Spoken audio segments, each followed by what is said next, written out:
pona disciple. Na lingala nde moyekoli. Bible elobi ete biso ba oyo toyambi Yesu nkolo mpe mobikisi na biso tozali bayekoli na Yesu. Amen. Liloba oyo natalaki yango moke na ntina na definition yango elobi ete na latin elobi ete ezali muntu oyo azali moyekoli to azali étudiant na latin. Natalaki na ki grec pe ezali mutini moko ezali muntu oyo aza étudiant aza na mulakisi na ye me ye azali koyekola pe azali kosala étude.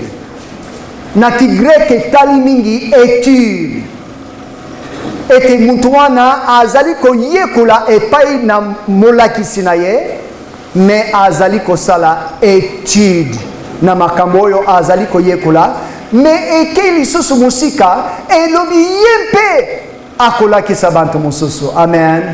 C'est ça nde likambo esalami na kati na mai na libatisi tozali na bantu oyo bandimi kolanda Yesu.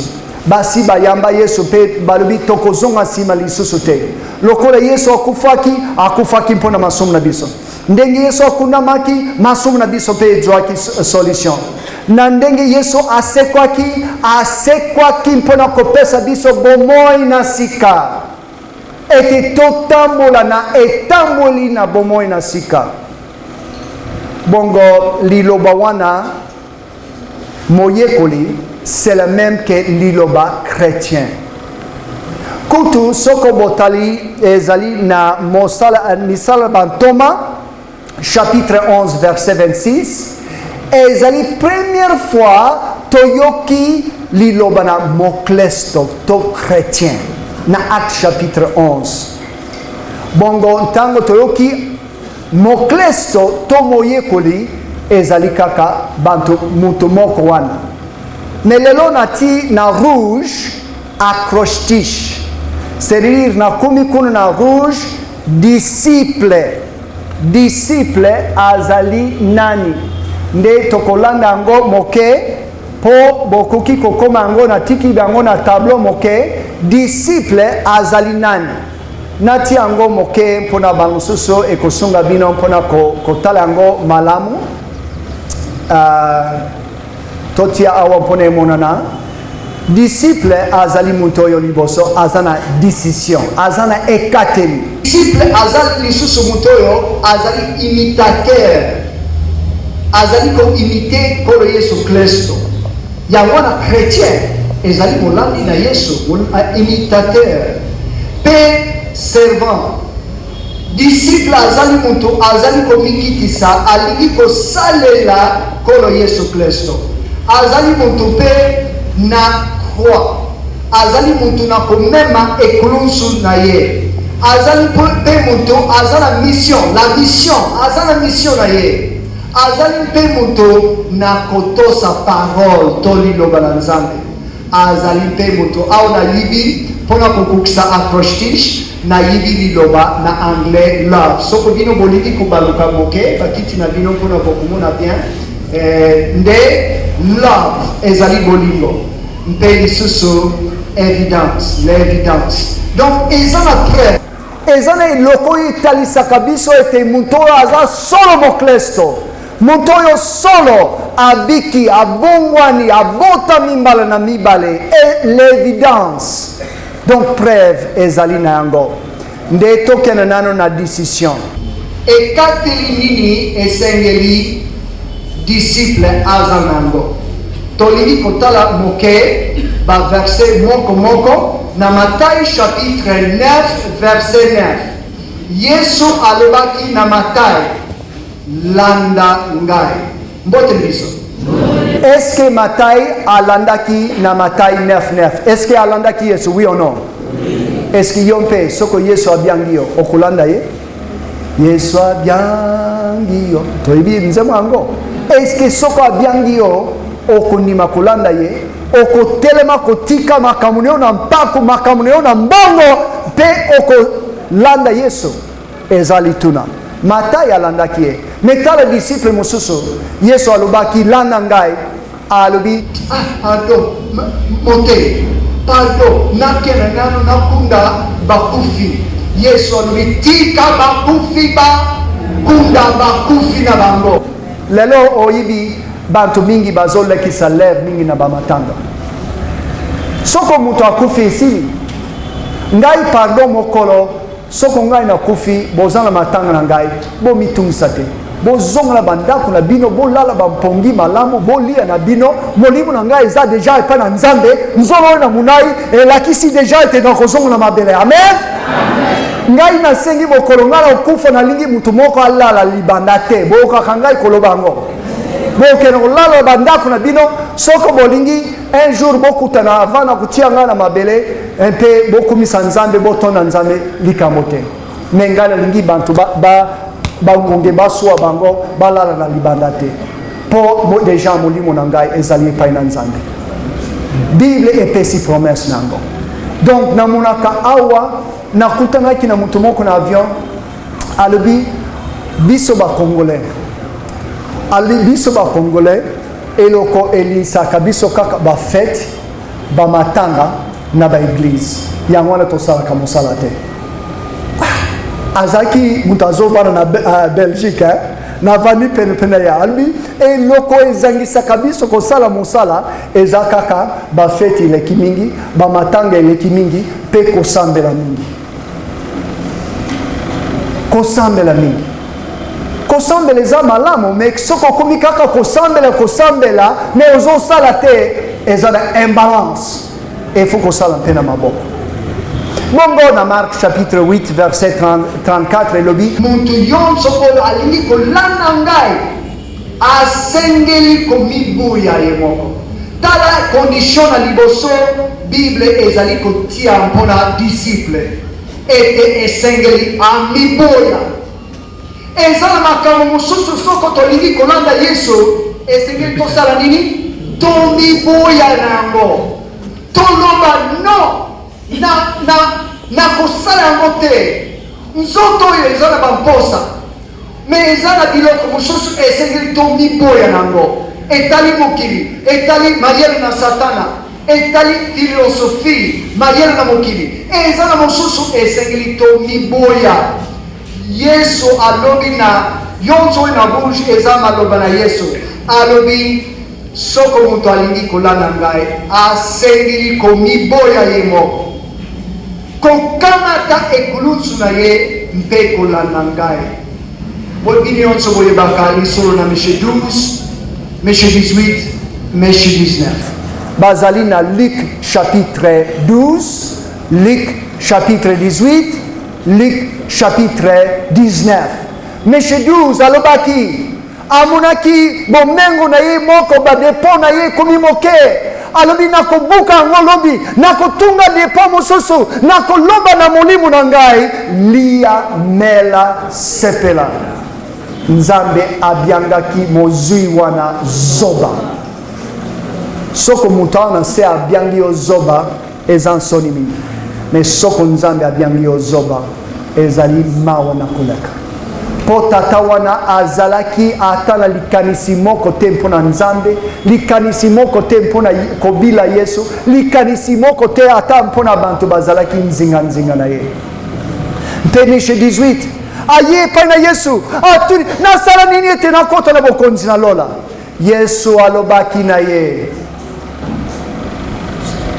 atuni ye nano mpona bomoi na ye abani komilongisa ngai nabatili mibeko yonso nazwi mwasi na mutu te naboma mutu te nayiba ata kechi ata moto na mutu nayiba nano te aza komilongisa mais Yesu ameki ye na convoitise les derniers commandements convoitise Yesu ameki ye kotala soko akondima kolanda Yesu ntango ameki ye na convoitise alobi kenda koteka ngai nayebi motema na yo ezaka kaka na biloko na yo kenda koteka biloko wana kabula yango ndamu na yango na babola mpe ya kokolanda ngai Est-ce que mutu wana alandaki Yesu lisusu?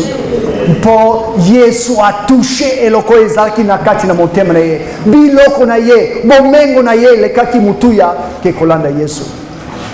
Tala na Matthieu chapitre 7 verset 21. Elobi bantu nyonso oyo balobaka na ngai nkolo bakokota te na bokonzi na likolo kaka bantu oyo basalaka mokano na tata na ngai oyo azala likolo. Amen. Natia kuna ple ba oyo basalaka mokano na Nzambe. Tala soko na tudio mokano na Nzambe ezali yango yo eza rêve oyo ezali mokano na Nzambe. Mokano na Nzambe mosusu ezali te yango yo Bible. Boyo basalaka elobaka te oyo bazalaka na Bible na ndako na bango. Baoyo balalaka Bible so bazana problème bati yango lokola oreille balali yango ete sala iloko moko magique. Elobi baoyo batangaka mpe batosaka yango. Basalaka mokano na Nzambe. Tala lisusu na Luc chapitre 14 verset 26. Elobi monto aksoko monto ayi panangai kansi alingi ngai te koleka tata na ye mama na ye mwasi na ye bana na ye bandeko na ye na mibali mpe bandeko na ye na basi mpe azali ata bomoi na ye moko te mpe ezala ata bomoi na ye moko te muntu ya ndenge wana akoki te kozala moyekoli na ngai. Soko olingi kozala disciple na Yesu esengeli omiboya, esengeli otia Yesu priorité, esengeli Yesu azala liboso, biloko te, mbongo te, yo moko te, famille na yo moko te. Ezala Yesu azwa première classe. Tango Yesu abianga kiyo okata kiboni okolanda ye okotosa ye mobikisi pe mokonzi eloko nini yo kokaba mpona Nzambe, sacrifice nini yo kopesa ete olanda Yesu. Mingi bazali kolia na Yesu mpona profit, bazali lokolo moko na bwatu lokolo moko na bokula. Biso banto tosali na mai toyebaka te soko tozokota na bwatu okolungula lokolo moko okotisi na bwatu me lokolo oyo okotika yango na bokula te. Osala nini? Olungula na lokolo oyo nyonso mibale ekota na bwatu to nyonso mibale etikala na mokili. Eza ndenge moko bandimi mingi lelo bazali mutino wana. Lokolo moko na bwatu, lokolo moko na mokili. Bazali Bible lobi na Matthieu chapitre 6 verset 24. Monto akoki kosala bakonzi mibale te po ete akolinga moko pe akonyina mosusu. Nzambe alingi yango te. Nzambe aza Nzambe na zwa. Me Nzambe lakisi biso lisusu liloba na Nzambe. Yesu alakisi biso ete tozala lisusu ba imitateur. Tokotala yango na Matthieu chapitre 10 verset 25. Elobi nzoka nde ekoki mpona moyekoli kozala lokola molakisi. Eski yo lobi oza disciple na Yesu? Eski oza lokola Yesu? Olobaka lokola ye? Otambolaka lokola ye? Osalaka lokola ye asalaka to asalaki? Wana eza vrai disciple. Mpe mpona mongo kozala lokola nkolo na ye. Biso esengeli tozala na attitude na baombo lokola ba disciple. Esengeli biso kolanda molakisi na biso nkolo Yesu Kristo. Na 1 Corinthiens chapitre 11 verset 1 ebi bolanda ndakisa na ngai ndenge ngai na kolandaka ndakisa na Kristo. Soko moni pasteur na yo omoni mama moko na kati lingomba azali kotambola na kobanga Nzambe, okoki mpe komona ye lokola exemplaire. Me kolanda mutu yonso te soko azali kolanda nkolo Yesu Kristo te. Landa nde nkolo Yesu. yeba bizaleli na ye mpe ezaleli wana ezala kati na yo. Yo na ngai tozali kosala lokola Yesu asalaki, tozali kotambola lokola Yesu atambulaki. Eloko nini tosalaki poso oyo emonisi ete tozali ba imitateur na Yesu? Tosalaki nini? Ezaleli nini poso ileki emonisi ete yo ozali molandi, oza solo disciple na Yesu? Emonani nini? Tolanda ye na nzela nini?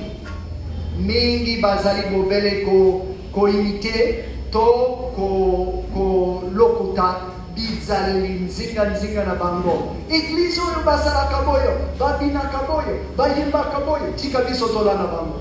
Tala bantu na mukili nakaluka basalaka boyo, tika kai pe na salango. Wana tozaba imitateur na Yesu te, tozaba imitateur na bantu pena mukili oyo, me tozala bantu oyo nako imite kolo Yesu Kristo. Ezali malamu te. Bantu soko bamoni biso esengeli bamona Yesu na kati na bomoi na biso.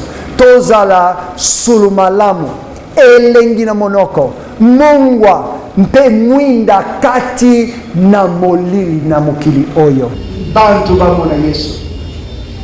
Disciple esengeli azala lisusu servant. Esengeli azala na attitude na mombo na mosali. Yanwana na Jean chapitre 13 verset 14 à 15 elobi boye soko nani boye soko ngai motei mpe nkolo na bino nasukoli bino makolo bosengeli bino mpe kosukolana makolo pamba te napesi bino kaka ndakisa po ete bino mpe bosalaka ndenge kaka ngai nasaleli bino. Amen. Bosala ndenge ngai nasalelaki bino, bozala ba imitateur na ngai. Yesu alobi na Matthieu chapitre 20 verset 28 elobi pamba te mwana na moto ayaki te mpo ete basalela ye, kasi ayaki nde kosala pona bantu mpe kopesa bomoi na ye lokola mutuya ya kofuta mpona kosikula bantu ebele. Mposo oyo osaleli nani likambo na kitoko? Eloko nini yo osaleli mutu mosusu na mposo oyo elakisi ete oza na attitude na nkolo Yesu Kristo? Osungi nani kati na mpasi na ye? Onikitisi epai na nani?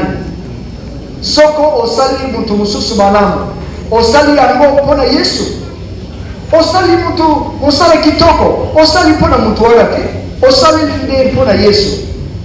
Omonana mapamboli ekozala, libonza na se ekozala na oyo na likolo. Donc olingi kaka bato basalela yo, bakabela yo, ozali kosala badon spirituel na yo. Nzambe ntango abikisi mutu na mutu apesi biso badon mpona tosalela ye. Metala lisusu disciple azali mutu na ekoloso da croix. Na Luc chapitre 9 verset 23 à 25 elobi mutu yonso alingi kolanda ngai asengeli komiboya kokamata ekulusu na ye mokolo na mokolo mpe kolanda ngai, mpamba te mutu yonso oyo alingaka kobikisa bomoi na ye akobungisa yango.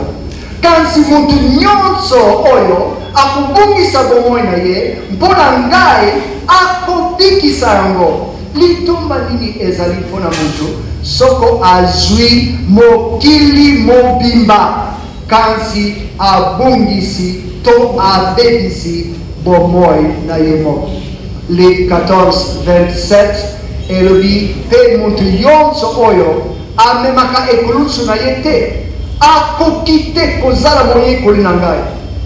Soko yo na ngai toyeba te komema ekulusu na biso lokola Yesu amemaki ekulusu na ye, tokoki kozala badisiple na ye te. elobi lisusu komiboya ye moko elingi koloba nini komiboya ye moko nzoto na ngai ekonza ngai te elingi koloba naloba no na makambo oyo nzambe alingi te. Donc kotombola ekolonso elingi koloba nini elingi koloba bomoi na biso bandimi ezali na bampasi eza na mikakatano eza na mikumba eza bato bakoseka biso bakoyina biso mpona nkombo na Yesu alobaki yango alobi soko bolandi ngai bamosusu ata leta akolinga bino lisusu te ata bato na religion bakolinga bino lisusu te ata bato na foyer na yo bakolinga yo lisusu te mpo olingi verite olingi bosembo olingi botosi olingi kosambela nzambe bango balingi yango te bakosambela na yo te.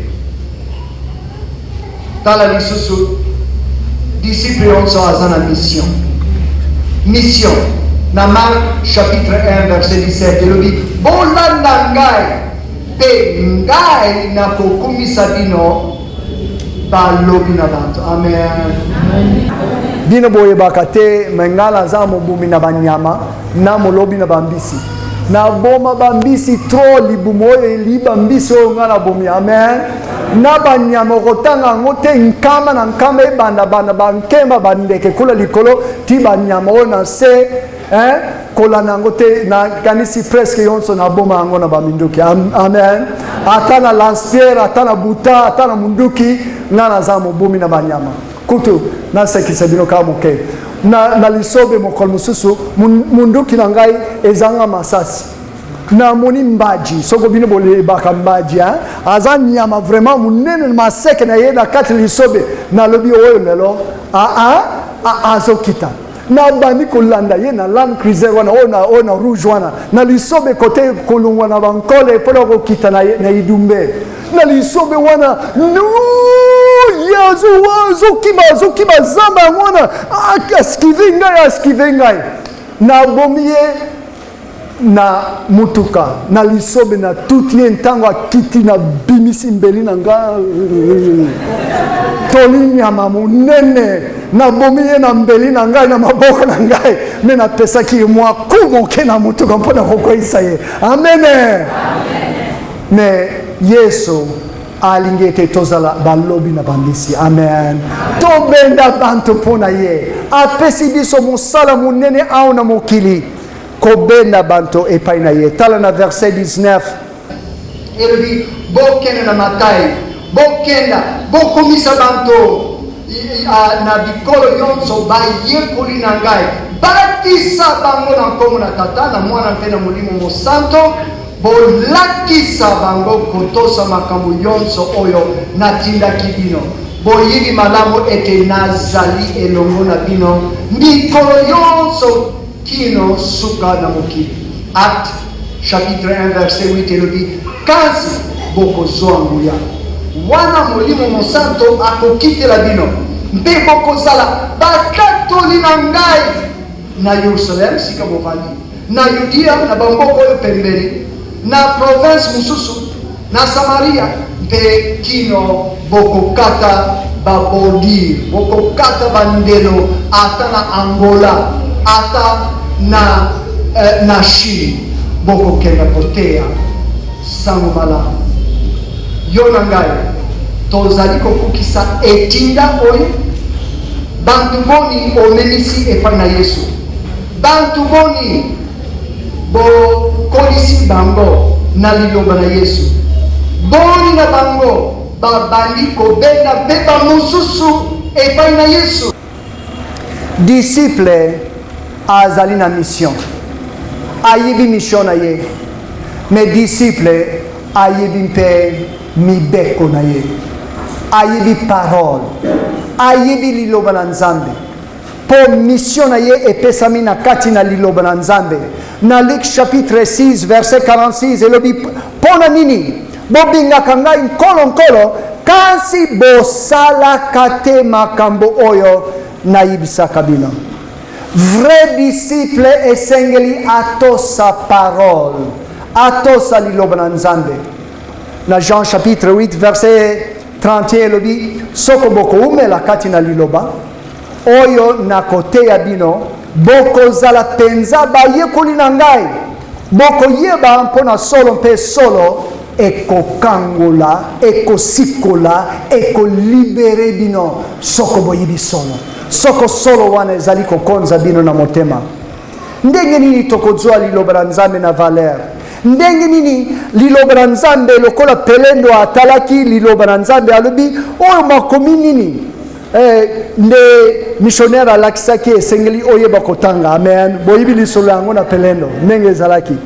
Ndenge nini maloba oyo ekolongwa na matiti oyo ekokota awa ekokota na nzela na koyoka na matoi lokola lelo ozoyoka ozokomango ekokota na nzela na kotanga ekokota na nzela na kobanza banza wana eza méditer ko écouter kotanga kobanza banza c'est dire ko méditer otangi verset yango olobi elobi nini nzambe talisa ngai po bible elobi ete mopakano ata atangi liloba na nzambe epai na ye eza bolema epai na ye eza molili akoki kososola yango te. Na kanisi eza 1 Corinthiens 14 eza folie epai na ye kanisi epai na bantu na molimo tokobanza mpona yango tokoyekola yango soko tozali kobomba liloba na nzambe mpe tokosimba yango oyo na suka tokomémoirize.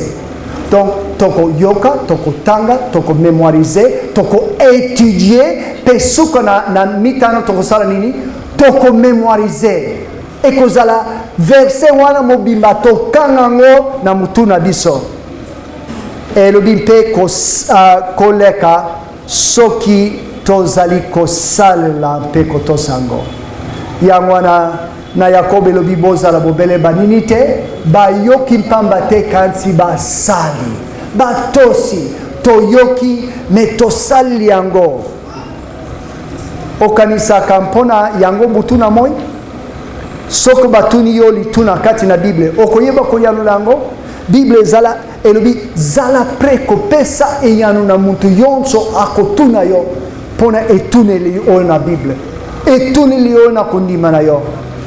Nazwi lisusu liloba moko mpona disciple ezali love biso yonso toyibi liloba wana na anglais ezali bolingo me nalukaki liloba mpona kokukisa wana na acrostiche namonaki yango te nde nayibaki liloba longwa na anglais love. Yesu alobaki nini na Jean chapitre 13 verset 34 à 35 nazali kopesa bino mobeko na sika bolinganaka bino na bino ndenge ngai nalingaka bino bino mpe bosengeli kolinga bino na bino ezala na nzela na bolingo oyo bokotalisa bino na bino nde bantu yonso bakoyeba ete bozali bayekoli na ngai bozali badisciple na ngai a partir na bolingo na bino.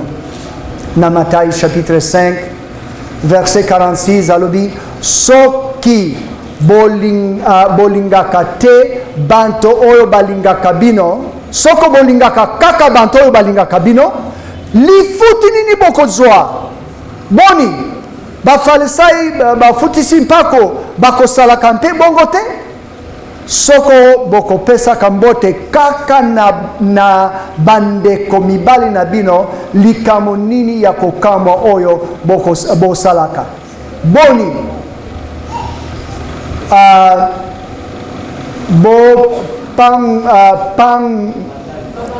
bapakano boni bapakano basalaka mpe bongo te. Amen. Bozali banto ya kokoka ndenge tata na bino ya likolo azali na kokoka bozala banto oyo complet bozali komonisa bolingo epai na bato. Na 1 Jean ekebisi biso bolingo mosusu esengeli tozala yango te elobi na 1 Jean 14 à 15 bolingaka mokili te bolingaka mpe te yonso oyo ezali kati na mokili moto oyo akolingaka mokili azali na bolingo na tata na kati na ye te. Tozalaka na bolingo vertical e soko bolingo oyo vertical eza kitoko oyo horizontal mpe ekozala kitoko. Na suka tolingi kosimba ete disciple na solo ezalaka na preuve, ezalaka na l'évidence, ezalaka na eloko moko elakisaka ete solo mutu wana aza disciple na Yesu, aza dora, aza ngwanzu te, aza mundimi dora. Amen. Yango oyo alobi ete bolingo ekomonana. Yango wana na Jean chapitre 15 verset 4 et verset 5 elobi boumela kati na ngai mpe ngai nakoumela kati na bino. Ndenge etape ekoki kobota mbuma te na ndenge na yango moko soko ekangani te na nzete na yango na vinyo, ndenge wana mpe bino bokoki kobota bambuma te soki bokangani na ngai te. Soko bokoumela kati na ngai mpe maloba na ngai ekoumela kati na bino, bokosenga yonso bino bolingi bokozwa yango. Soko boboti bambuma ebele mpe botalisi na nzela yango ete bozali bayekoli na ngai, tata na ngai akozwa lokumu. Jean 15 16 à 17 elobi ezali bino te banto boponaki ngai, ngai nde naponaki bino mpe napesaki bino mosala, napesaki bino mosala. Bandeko toza na mosala, toza na responsabilité, e tokoyeba soko tozali kosala responsabilité yango nde toza ba vrai disciple. Bapesaki bino mosala po ete bokende bobota bambuma oyo bambuma ekoumela mpe mpona ete tata apesi bino yonso oyo bosenga ye na nkombo na ngai, na nkombo na Yesu. Yango wana tosengaka na nkombo na Yesu. Tala mobeko na ngai bolinganaka bino na bino. Bapreve ezali mpona oyo aza vrai disciple. Akozala na décision, akozala na ekateli mpona makambo na mabe, akozala na ekateli mpona koyamba Yesu nkolo mpe mobikisi. Donc décision, imitateur, tomoni azali mutu na ekulunso, aza mutu na la mission, ayebi mission na ye, ayebi liloba na Nzambe, azali na bolingo, azali mpe na preuve ete azali na yango. Ebongo tokosukisa kaka na conclusion, ozali na ekateli nini mpona Yesu, mpona kotosa ye, mpona kosala ye. Soko kufi lelo okokena wapi? Hébreux chapitre 10 verset 27 elobi ebongi na mutu yonso kokufa kansi na sima nini? Esambiseli ekozala. Bongo ngana tuni yo na kati na bisambiseli oyo mibale yo kozala na esambiseli nini? Na esambiseli na emoniseli chapitre 20 to na esambiseli na 1 Corinthiens 5:10. Esambiseli na emoniseli chapitre 20 ezali mpona bapakani, bantu bayibi nano Yesu te. Yesu azakaka na monoko akota na motema te. Bakozanga lola na 30 cm distance oyo po Yesu aza na kati na bomoi na bango penza te. Azakaka na mutuba yebaka ye mpe na monoko, me bazali ba vrai disciple te, bazali bangwanzu, baza badora te, po babotami na nguya na molimo na Nzambe te. Nde biso bandimi tokozala na esambiseli na klesto, na bema, na sika tokosambisama pona misala kozwa mabonza, me tokosambisama kuna mpona masumu na biso te. Na emoniseli banto bakosambisama mpona masumu na bango mpe bakobwaka libeke na moto. Me biso bandimi deja Yesu azwaki kosamba na biso. Amen. Tango toyambaki Yesu, deja Yesu tango akufaki, Yesu apanzaki maboko na ye. Pe tango apanzaki maboko na ye, alobi boya ekana ngai, bino bantu bozana mikumba, ngai na koyamba bino. Apanzaki. Me azali kozela biso tobelama epai na ye. afutaki nyongo complet na masumu na biso azali kozela biso mpe tozwa décision. Ozali disciple na nani? Ozali kolanda nani? Philosophie nini, makanisi nini ozali kolanda yango? Bizaleli oyo ezali kati na yo eza bizaleli na ndenge nini ezolakisa oza disciple na nani? Invitation ezali ete okata ni nini na Mateo. Tokitisa mitu na biso mutu na mutu abondela mpona oyo toyoki